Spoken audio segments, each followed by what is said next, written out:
What's the deal, YouTube? It's your girl, Miss Honey. Welcome to Woosah Wednesday, everyone. You guys already know what this is. This is our absolute last Wednesday together for Underground. Tonight was the season finale of season 2 of Underground, and it did not disappoint. I actually had moments there during Underground where I completely lost track of time. I mean, for me, the season finale seemed like it was about 30 to 40 minutes long. It was truly an hour, 60 minutes, but things just were popping off so fast that I looked down and it was like 11. And then in my second watch, I looked down and it was 12. And I was just like, it's crazy. Okay, you guys. For those of you who took the time to watch my underground character analysis and gave me such wonderful feedback on that and shared who your favorites and everything were for this season 2 of Underground, thank you so much. That means a lot to me. You guys don't know how much I love this show. Um, and you don't know how much it means to me to have these conversations with you guys down below in the comment section. So before we get going really good, go ahead, if you are not already a member of my channel, go ahead and hit that subscribe button and that notification bell. Although I will not be doing Underground, tonight is the last night for that. I will be doing Queen Sugar as well as Greenleaf when it returns in August, and you don't want to miss it. So hit that notification bell down below, as well as give me a thumbs up. That thumbs up just lets me know you like my content. It lets YouTube know that you are a willing participant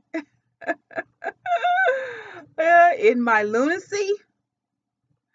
And more importantly, it lets me know that you love my content, and that's the most important thing to me. And always, as always, comment down below. I respond to every comment, and I look forward to it. Okay, so let's talk about this Underground season 2, episode 10. This episode is called Soldier. And you guys remember where we left off last week. That's Elizabeth packing her stuff up and having to get out of George's house because Elizabeth is all about that killing and George is not having it. On her way out, she got to meet Daniel. And that is where we pick up now. Elizabeth is greeting Daniel. She wants to know how it is she can help him. And this is where we are. We see Harriet. Harriet is in a small cabin somewhere and she is napping. Now, I don't think this is her narcolepsy. I think this is her just taking a nap. But Harriet stays on red alert. So she hears a knock at the door, doot, doot, doot, doot, doot.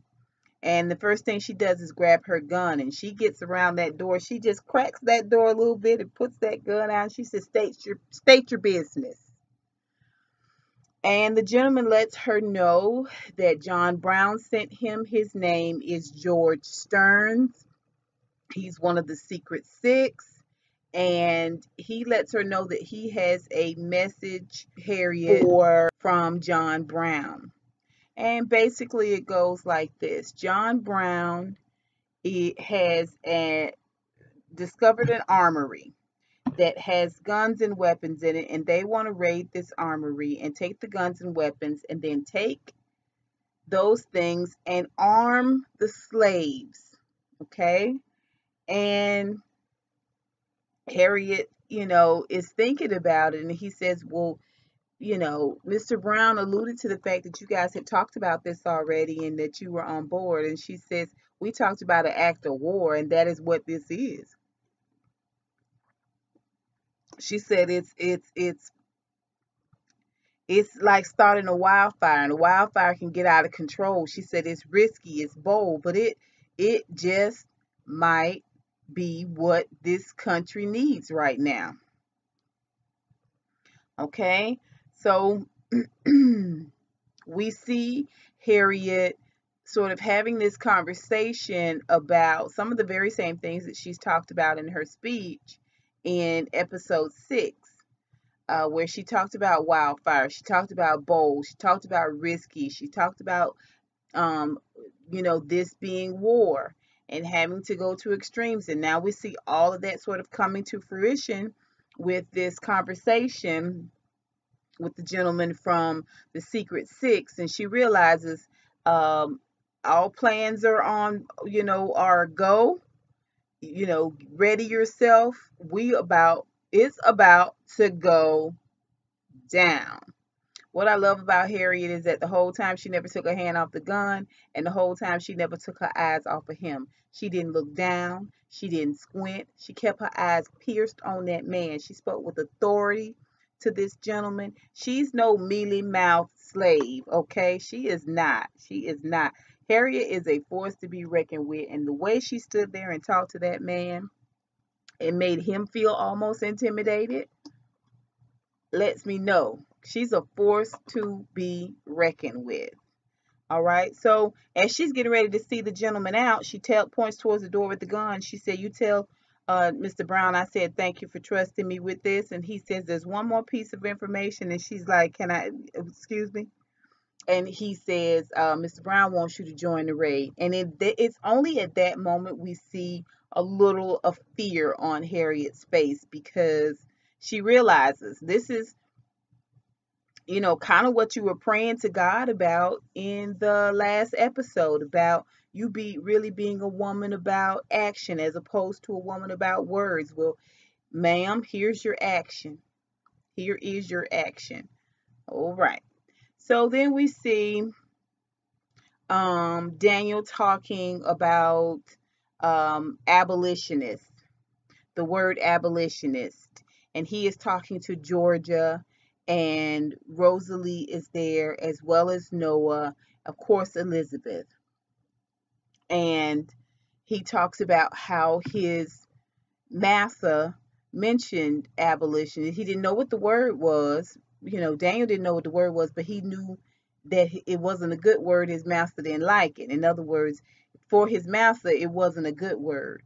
And he usually mentioned it with regards to a slave not being cooperative, and he called that a product of the abolitionist.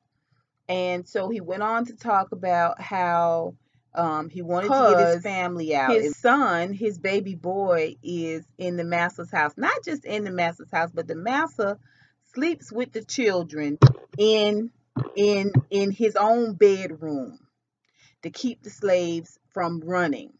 All right, just cruel, cruel, cruel individual. And she says, "What?" Elizabeth says, "What happened to your eyes?" And Daniel says, "Master caught me reading."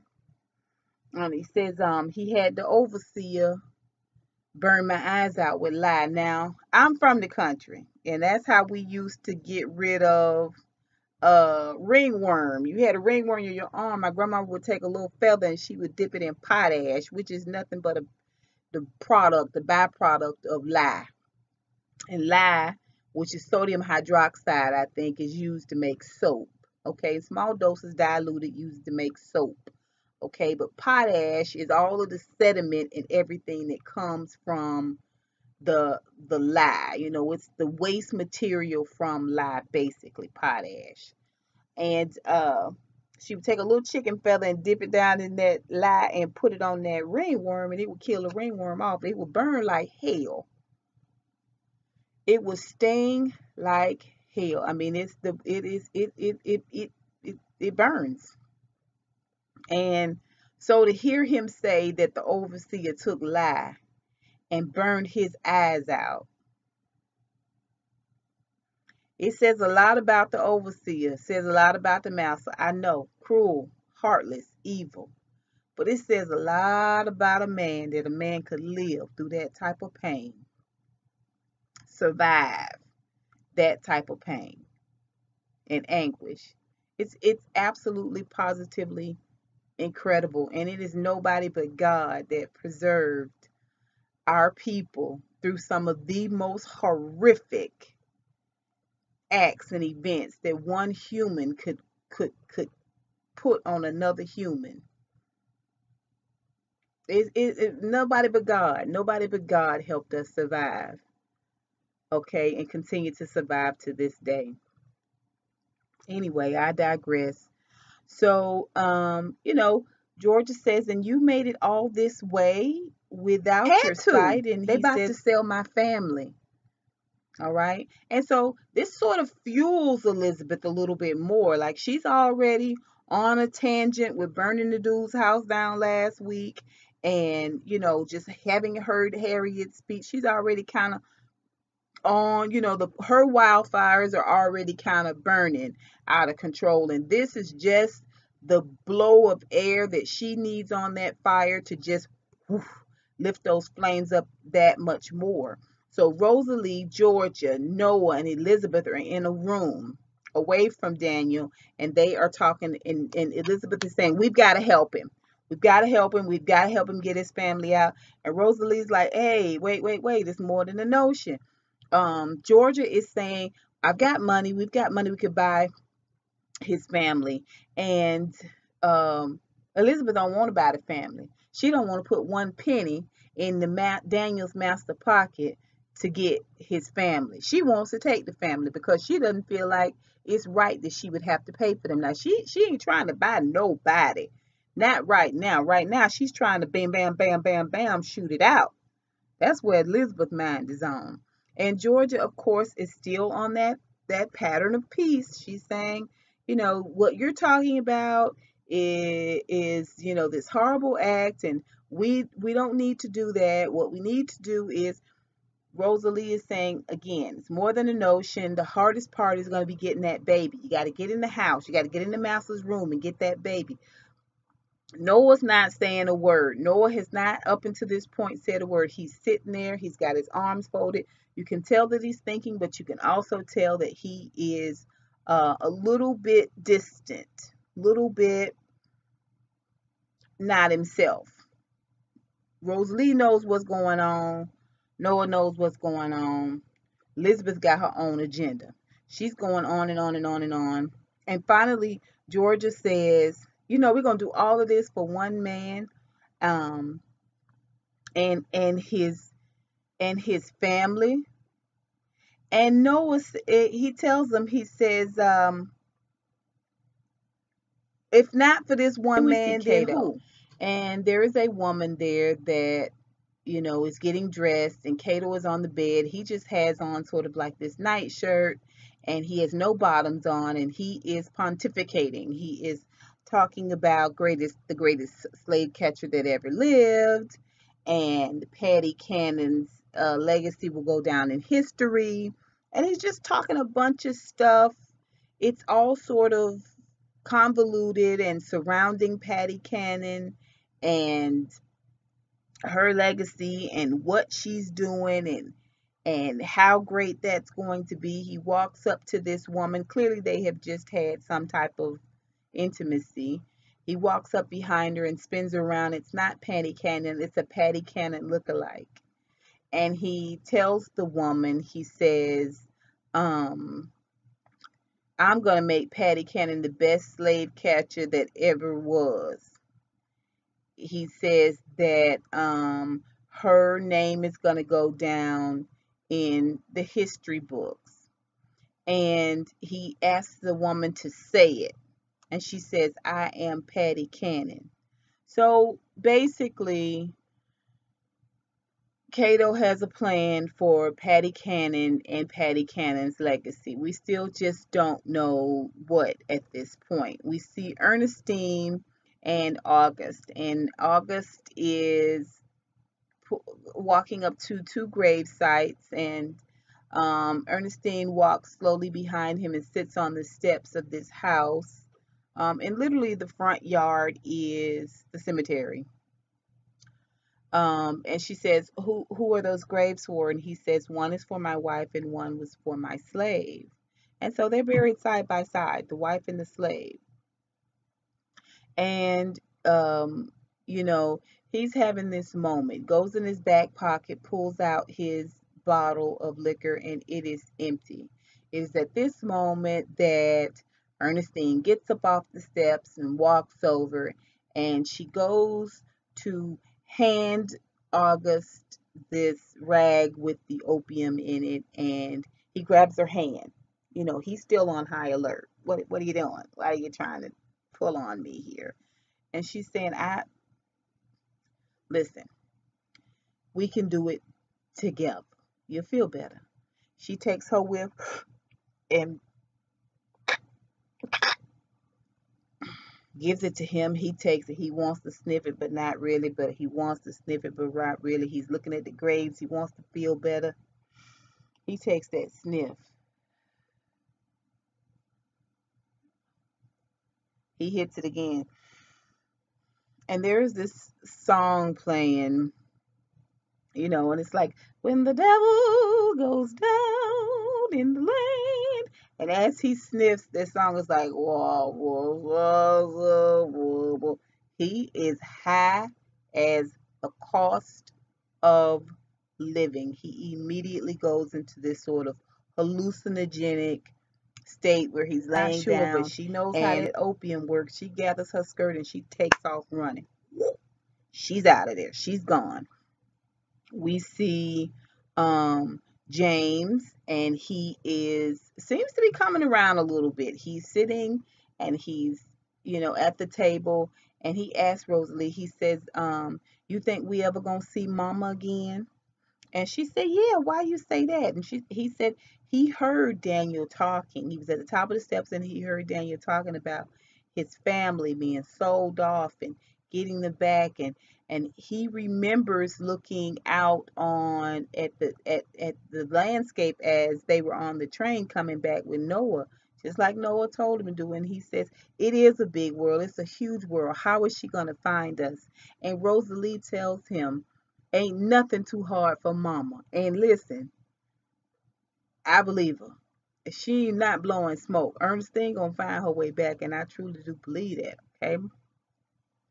And she tells him, tells Brother James, she says, we are smart and we are tough. We are fighters. That's not how Mr. Tom was, our daddy, but that's how our mama is.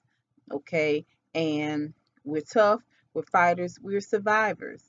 And you can see, he lays down kind of on her belly when she's telling him this. Everything's going to be all right. But there's a look on her face that says, let's pray I'm right. All right. At that moment, the baby kicks, and she makes a reference about this baby. This baby is already one of us. He's just like Mama too, and he's looking to make his own escape. All right. Then we see Ernest. We go back to Ernestine and August, and Ernestine is running through a cotton field. When I tell y'all she getting it, she getting it. Okay, she getting it. She got that skirt moving back and forth, and she is running. She's also hallucinating. She's hearing Pearlie Mae and Sam and everybody else in her past.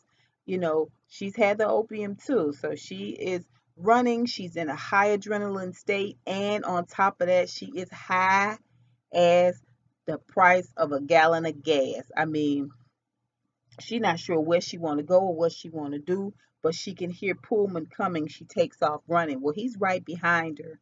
Of course, he also is having his hallucinogenic moments. He can hear his son talking and screaming, and his wife saying something, and things that Patty has said, and all this stuff. And he is turned around too. He is a little turned around. Meanwhile, Ernestine is getting it. She's clearly on some type of plantation. She's hitting it. She's going past different little things, chicken coops, that type of thing, letting you know she's on a plantation. And she gets to this point where she just kind of stops and drops her shoulder and look. Pullman catches up right behind her, and he's standing next to her, and he stops and he looks. And she said, "Tell me, am I seeing what I think I'm seeing?" And Pullman says there's nothing there to see. We get the switch around of the camera and pans out on what they're looking at. Of course, what they're looking at is Miss Savannah and Mr. Tom's plantation house burnt to the ground. It is gone, thanks to Rosalie. There are no slaves. The land is abandoned, basically. And Rosalie said, won't nobody ever, okay, not in these four walls. And she lit that joke on fire and burned it to the ground. Okay, so then we see Rosalie and Noah. And here's a moment where, after that huge argument that they have, they are clearly not the same loving couple that, even through all that ripping and running they did season one, they had a lot more affection, a lot more love, a lot more conversation. We're not seeing it so much now. But she breaks the ice by saying, my daddy was weak. He was weak. He was weak. Rosalie does not feel, she never thought she was weak. She says, I feel fear, but it wasn't until I realized I'm carrying this baby and this is really happening that I feel a sense of weakness. And before that sense of weakness could overtake me, I needed to get some things done. So I think what she's saying here is she realized that this baby was going to sort of cobble her and keep her. Once this baby came, or once she just got this little bit further along, she was not going to be able to go get her mama and her brother at all. And she felt like she was so afraid that if she didn't do it now, she wouldn't get a chance to do it. Like, what she's really saying is that she felt this sense of urgency. It was really fear, but it was urgency too for her to get it done. And she asks Noah, she tells him, she says, I'm afraid. I'm afraid now to let you go. Everything in me, that same fear, is telling me not to let you go. And and she says, I don't know what to do with this fear. I don't know how to let it go. And Noah tells her, you don't let it go. But you can't let it cripple you either and turn into something bad and make you feel small. See, Noah loves her. He understands what she's saying. He understands where she's coming from. He really does. And he sees this moment of pain and he speaks to this moment of pain. Okay? This is his girl, his sweetie, the love of his life. And she needs his encouragement. And that's what he gives her. Encouragement, even though he is still very, very pissed off with her. She was preparing this little travel pack for him and she gives it to him and she tells him that she loves him. All right. Just prior to this, he tells her, after he tells her that she doesn't let the fear, don't let go of the fear, but don't let it cripple you. He tells her, he said, you know what? I realized that dream, freedom dream that I had, that I told you about building a house for you and my family. He says, now that I see that this baby is coming, I realize that dream was really too small. Too small. He says, what I want is, I want this baby, this my child. I want him, I feel for him, which is that he is special and important, and more importantly, free. That's what I want for him, is freedom. So, Noah repeats this sort of thing throughout this season. It's not about going to Pennsylvania and getting freedom. That's not freedom necessarily. It's not about building a homestead for you and your family, and y'all kind of being free right there on your own property line. It's not about that either.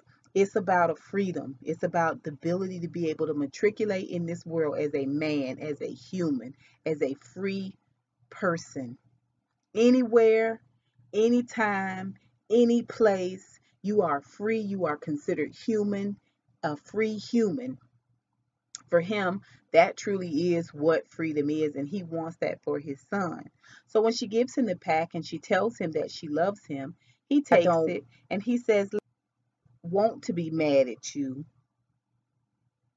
I just don't know if I can stop being mad at you. And I understand what Noah's saying. Because the how tight his lips was when he was packed. I realize now that Noah probably has moments where he forgets, the things that transpired. But he that kind of angry that every time he think on it, he get a little bit more angry.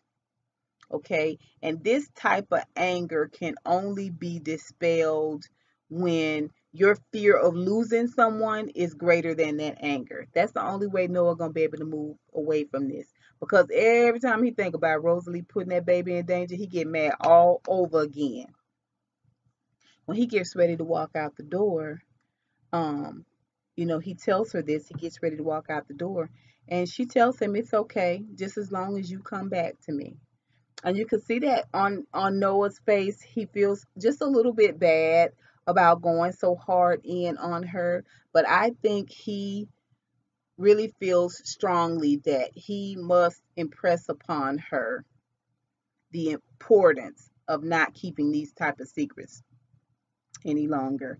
So that was a really, really good scene. So now what do we see? We see the whole team together. This is white men and black men. We see Noah, of course. Daniel is there. Elizabeth is there. And they are going over the plan, what they're going to do. They've got 3 hours, and I think 3 or 4 plantations they have got to hit.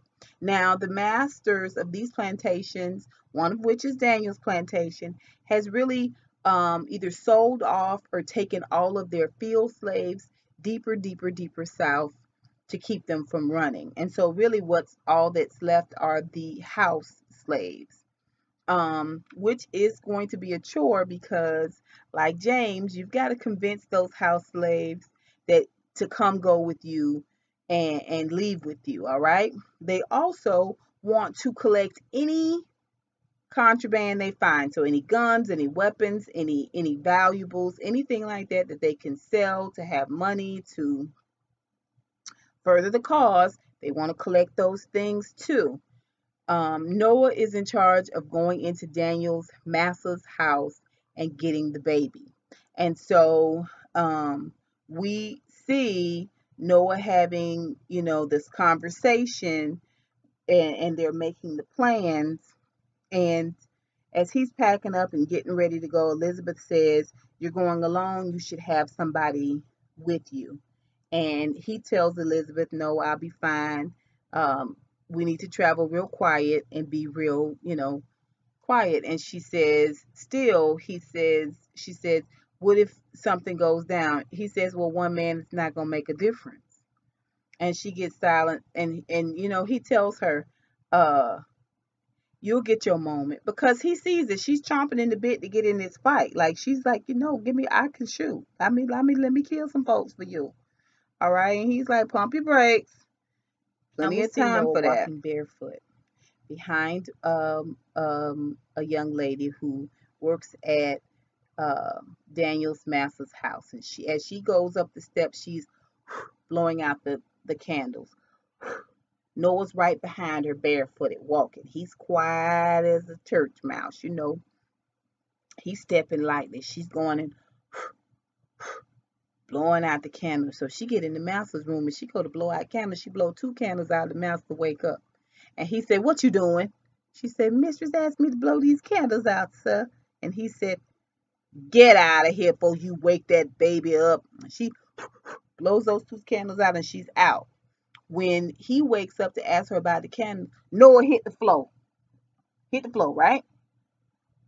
He's down low. Okay, he quiet as a church mouse peeing on cotton 5 miles away. I'm talking about he is barely breathing.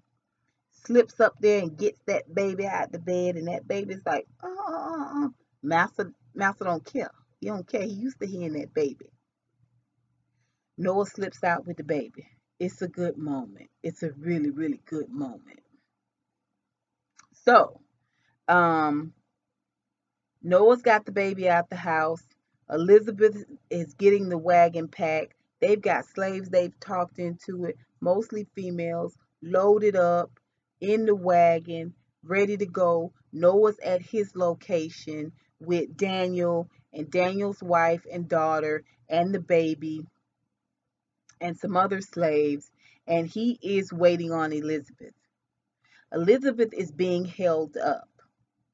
She's being held up because one of the slave masters got free. And now he is holding a fire poker stick to one of the ladies, the house slave's neck, and threatening to kill her. And so they trying to kind of talk and negotiate and all that, and they won't get Elizabeth in on Elizabeth. What can we do? And she's like, look, he's gotten free. It's no telling who he sent word to, a message to, and on top of that, Noah is waiting on us. We're gonna be late. So Elizabeth loads her shotgun up, and she walks in there, and she don't have 3 words for that man. As he has that poker to that woman's neck, and he is trying to negotiate, what if, how do I know if you ain't gonna get, poof, Elizabeth shoots the man in the head and kills him. Okay, Elizabeth is officially a killer now.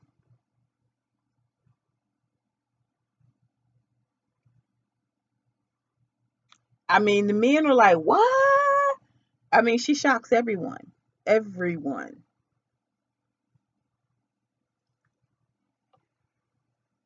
Know what Noah say? You'll get your moment. And she took her moment. You guys, we are back at George's house. Everything is fine. It is early evening, and Rosalie has taken off her coat. She's getting ready for bed, and you can tell by the way Rosalie is walking. She's got that pregnant woman's crab walk where she goes side to side. It's almost like her legs are wide open. And I found that when you see women that walk like that, like their legs are wide open, like that's kind of like a birthing position, in my opinion. As someone who's never given birth, but it just kind of seems kind of birthy, that walk. Well, she's walking like that. She walks up, and Georgia is talking to James. She's sort of giving him a little history lesson. James is relaxing quite nicely. And as they're standing there and they're talking, there's a gunshot that rings out. And they get low. They get up under the desk, and they, what's happening? What's going on? And then they hear the voice. Oh, that blood curdling voice. It is Patty Cannon, and she is there for the Black Rose, and she ain't leaving until she get her. So one of the gentlemen that's there at the house, a Caucasian gentleman, runs to the door and it opens it and goes to go out, and they shoot him in the head. And Patty Cannon says, just in case any of y'all try to get kind of skittish and run, everything that comes out of there, Rosalie or not, is getting shot and killed. I'm coming in to get her. Y'all send her out. Anybody else to try to leave, they gonna get killed. So of course everybody scatters. Georgia is dropping her guns down. You know, she's got guns all over the house. She's got passageways all over the house. So she's hollering out orders. Get them, get to the tunnel, get the people down, barricade the door. They barricade the door. They're getting their guns. They're shooting. It's a little shootout. She sends Rosalie and James to go down and go out. She said, but I'll be doggone if I'm gonna let them take my house. So she wants, they're down in the basement. She goes upstairs. She tells Rosalie to lock the door behind her, which Rosalie does. As Rosalie and James are going through the cave, Rosalie got that instinct. She got that instinct. Y'all remember? Remember from the second or third episode when she was leading the people? She got that instinct, and some told her to stop. And James said, "What is it?" She said, "Shh." Rosalie shoots into the dark. It's pitch dark. She shoots into the dark. Gunpowder lights up, and there's 2 men in that tunnel. She shot one, but now they have turned around and hightailed it back into the house, barricaded that door. She gets James into the house, go into the room, go back upstairs, get in here, go in there, go in there, go in there and hide. And she goes around, goes through another door. She's going to lock that door. It's a system of doors. She wants to lock a bunch of doors and sort of barricade her. And as she's closing that last door, she sees a man, a bald man, come up, and he's got a lantern, and she sees that it's Cato. She goes ahead and closes the door and locks it. And her and James puts all this stuff in front of the door. Rosalie looked at him like she thought she had saw a ghost. And she says, at the same time, Georgia and those have fought until they can't fight anymore. Patty's men have worked their way in. Now they have dropped their guns. And on this other part of the house, they are in the house, of course, because Cato is in there and he's in his Cato garb. He's not in his slave garb. And Georgia's sort of been captured now. She's had to surrender, her and all her guys. So Cato is having a little conversation and he's telling her, he says, this Hay House girl, this is a nice reunion. And he said, especially after y'all left me for dead. Now, we're not even going to talk about what you did with Zeke, Cato. We're not even going to talk about that, okay? Because you playing the pity party. But that's all right. It's okay. And, he tells her he's working with Patty. Patty wants to get Harriet, and she feels that getting Rosalie, the Black Rose, will be the quickest way to get Harriet. And finally Rosalie says it. Well, I'm not surprised that you working with Patty Cannon. You've always been one to sell out your own people and to sell out your own. And Cato says, I ain't never been a nigga. I'm just Cato. So in his mind, he doesn't really associate himself. He's disconnected himself from slavery and being black. He somehow feels as though he is some otherworldly creature called a Cato. It's okay, you guys. It is okay. We are going to talk about Cato a little bit more later on. So let's go back. Finally, Elizabeth comes in and they are all there together. Elizabeth has come in. They have brought the entire wagon. So the men are there from the other plantations that went to get the slaves from the other plantation. They've got guns, they've got goods, they've got wares, and they've got some house slaves. They bring the whole kit and caboodle into this barn where Noah is. And of course, there's a militia after them. And one of the slaves said, and you led them here? Well, they've got all of these guns. And so Noah, natural born leader, takes over. And he just starts talking to him while he's throwing these guns out. They've made all kinds of references about how we going to run, how we going to fight them off with a baby and a blind man. And Daniel says, don't worry about me. Take my family. It's about my family. Take my family and go. And his wife is like, Daniel, no, we can't leave you. But Daniel's trying to say, don't worry about it. This why I got up this morning was to save my family. So if y'all looking, don't let me slow you down. I'll die here so that they can live later. This is what Daniel's saying. Don't worry about me. Don't let me slow you down.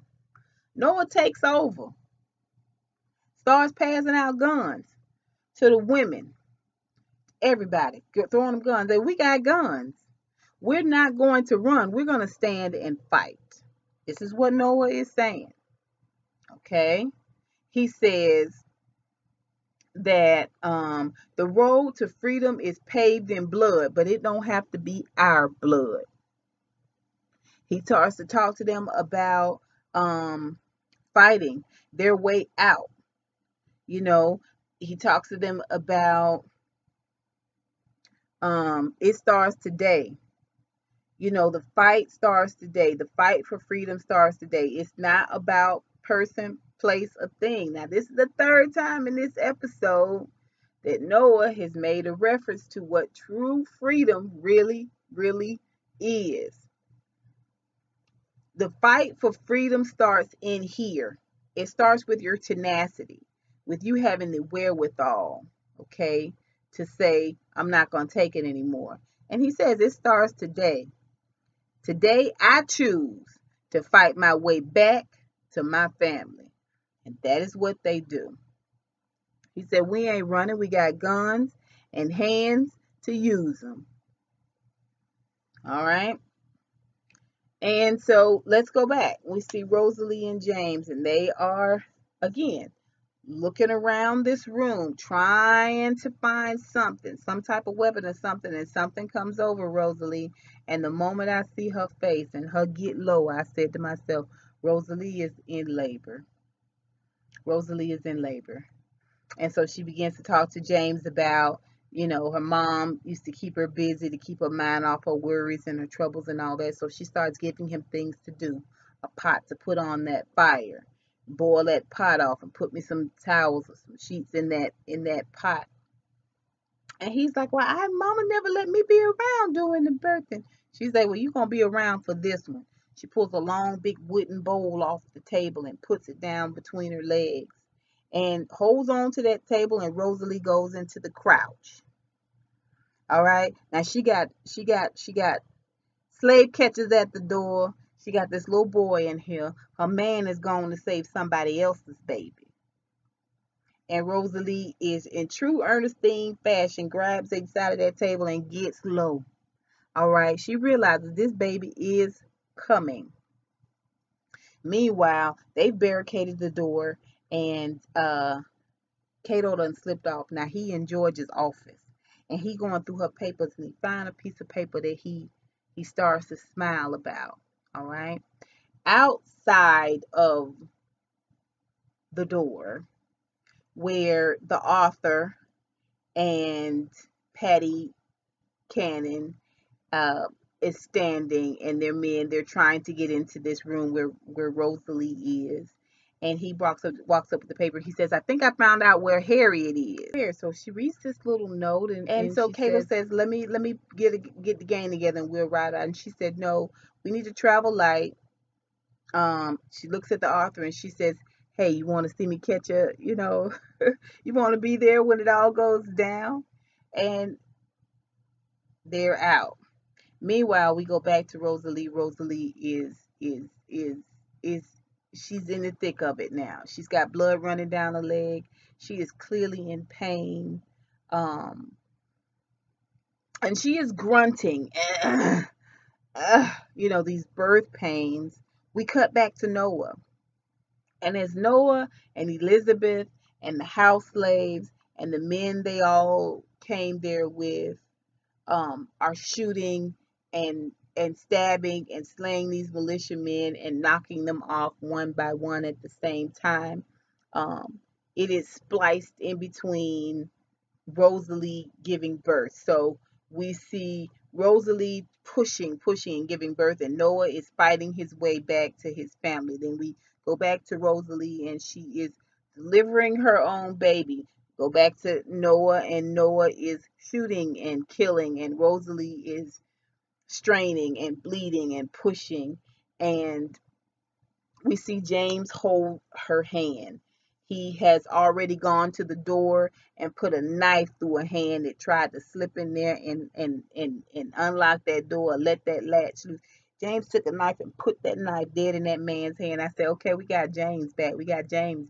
But we see him put his hand on Rosalie's hand just to give her a little comfort. And then we see Elizabeth, and Elizabeth is shooting and killing, and Rosalie is straining and bleeding and pushing, and finally her baby is born. She gives birth to her baby, and she picks her baby up just as sweetly. Rosalie is not sitting down. Rosalie is squatting. Hear me now. She's squatting over a wooden bowl, giving birth to her own baby. All right? She goes down and picks this baby up and give this little baby a little, oh, they're beautiful. That baby is so beautiful. Little dark-skinned baby with licks and licks of curls in his hair. And she get that little baby a Meanwhile, Elizabeth and Daniel are loading and reloading guns. And this is all happening like simultaneously. We don't have a moment to be excited or emotional over Rosalie having a baby, because at the same time Noah and them trying to shoot their way back, and get back across the river. So it's a lot going on. At the same time that she's giving birth, Noah and those have overcome these militiamen, and they are now back at the original barn where they came in at. And he sees Daniel hug his wife and his little baby and his daughter, and Noah is looking at them, and he is proud uh, that he was able to accomplish this. At the same time, I can tell that he feels simpatico with Daniel. He worked this hard to help Daniel because he feels like he is Daniel. Here's a man who loves his family, who has a family, who is willing to do anything to protect it. And that is what Noah has been saying to Rosalie all along. Everything I'm doing for me and mine. You know, all about family. So let's do it, you guys. We see Cato, Patty, and the author, and they're going into this home that they think, this cabin that they think Harriet is in.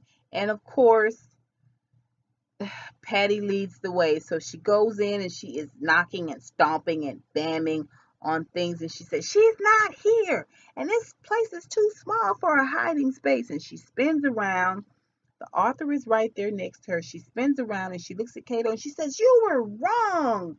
And when she looks up good, you know, opens her eyes, you were wrong. Opens her eyes and she realizes that Cato has a shotgun pointed to her head. And he shoots her. No conversation. Shoots in the head, blows the top of her head off. Blood splatters all over the author's face.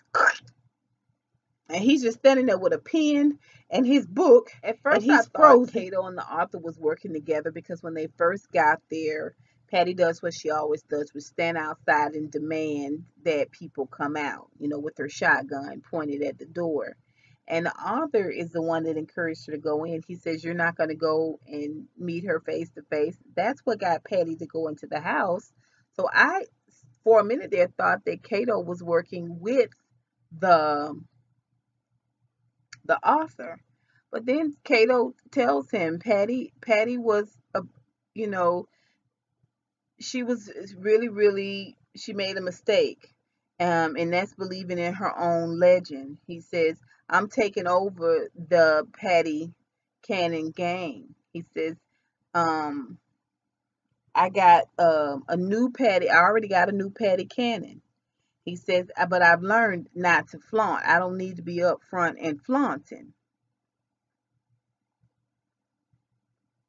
That's what you took away from everything, that not to flaunt it. That's the only thing. What about all that conversation you having with Mr. Steele and Frederick Douglass? What about that, Cato? What about it? Come on. I'm rooting for you. The author says, well, how would you get her gang to follow you? He says, I've learned that most slaves need something to follow. Ernestine and Pullman. Ernestine wakes up from sleep and she finds Pullman with a gun to his head. Just sitting there at the base of a tree with a gun to his head. The barrel's pointed to his head. He's got his thumbs in the, you know.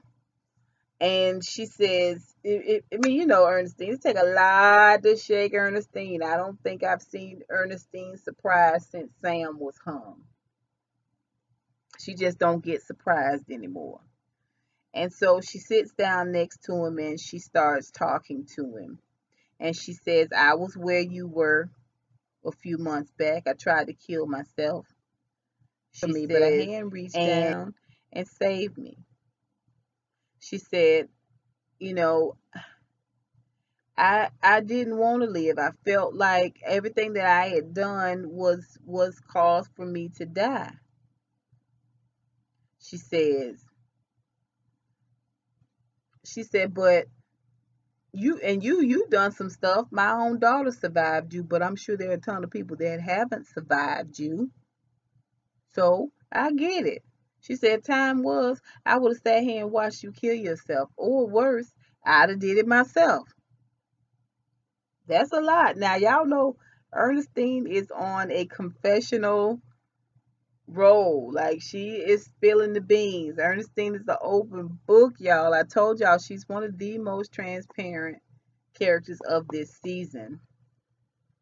And she says, or I would have done it myself. She said, but there's been a shifting in me, a change. Okay. And I'm glad about that. I'm glad for myself. I'm glad about what that means for me.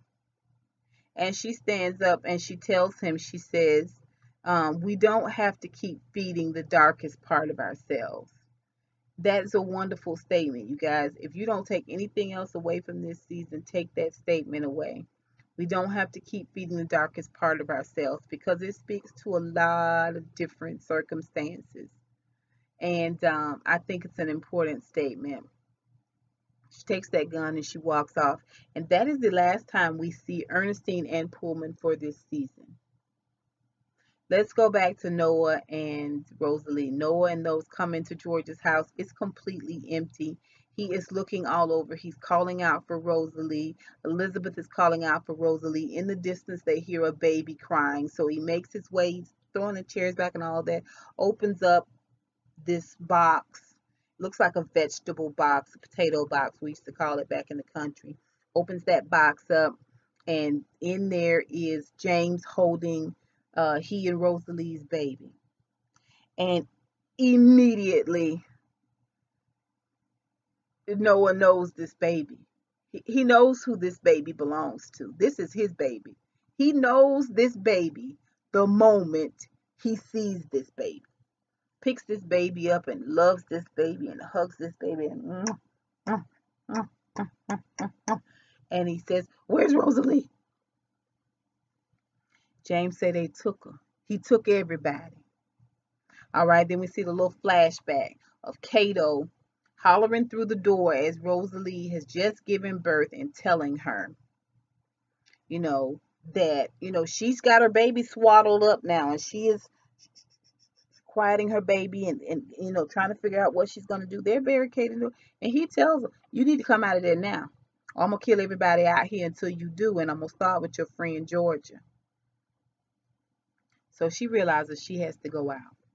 She puts James and the baby in the box, and she tells James, he'll hold his head. He can't hold his head up right now. Remember that. And she says, tell Noah to come find me. Closes that box down and goes out there. And there's Cato out there with a gun in George's head. Cato, I swear.